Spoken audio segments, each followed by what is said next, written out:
सभी दर्शकों को विश्वदत्त सरस्वती का नमस्कार। यात्रा के अंतर्गत आज हम आए हैं श्री सिद्धनाथ महादेव सेज, जो अहमदाबाद मेहसाणा हाईवे पे सेज गांव है, वहाँ पे आया हुआ है। इसकी हिस्ट्री ऐसी है, पाटन के महाराजा श्री सिद्धराज जयसिंह जूनागढ़ जीतने के लिए जब अपने सैन्य के साथ निकले तो सेज गांव से जब गुजरे तो यहाँ पे एक पेड़ के नीचे शिवलिंग था।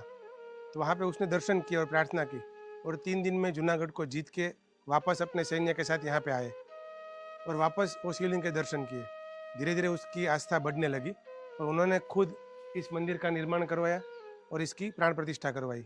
लेकिन इस मंदिर की रोचक कहानी और भी है। दत्त भगवान के अवतार श्री रंगअवधूत महाराज जी, बाप जी जिसको बोलते हैं हम, उससे जुड़ी कथा मैं आपको आगे बताता हूँ। तो हम अंदर जाते हैं।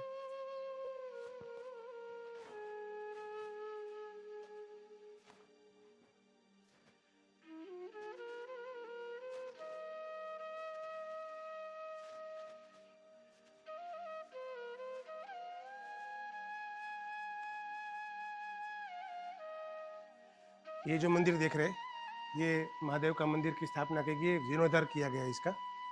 लेकिन यहाँ पे रंगअवधूत महाराज अपने एक भक्त की प्रार्थना, वो भक्त की बीवी को कुछ पिशाच पीड़ा थी, तो उन्होंने गुरुदेव से प्रार्थना की कि हनुमान चालीसा का पाठ किया जाए।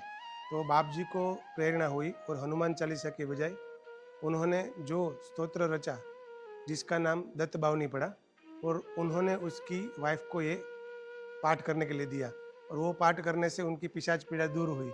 लेकिन ये दत्त बावनी इतनी फेमस हुई, वर्ल्ड फेमस है, कितने भक्तों ने इसके लाखों करोड़ों पाठ किए हुए हैं और दत्त बावनी का पाठ करने से पूरा जीवन सफल हो जाता है।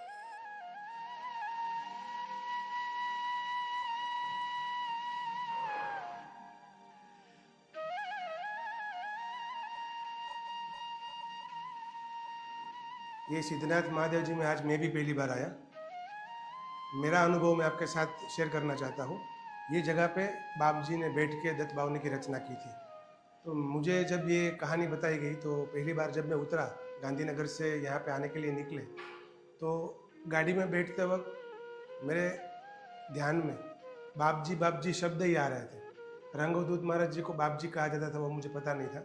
यहाँ के मैंने अपने साथ रहे सयाजी को पूछा मैंने, उन्होंने बताया कि उसको बाप जी ही कहते थे सब लोग। और जैसे ही यहाँ पे खड़ा हुआ मैं, तो शिवलिंग के दर्शन जब किए तो वहाँ पे भावनगर के पास बगदाना स्थित बजरंगदास बापा, जिसका मंत्र था बापा सीताराम, उसके दर्शन हुए। और फिर बाप जी एक पेड़ के सहारे ऐसे लेटे हुए थे, अपने घुटनों के ऊपर एक पैर रख के।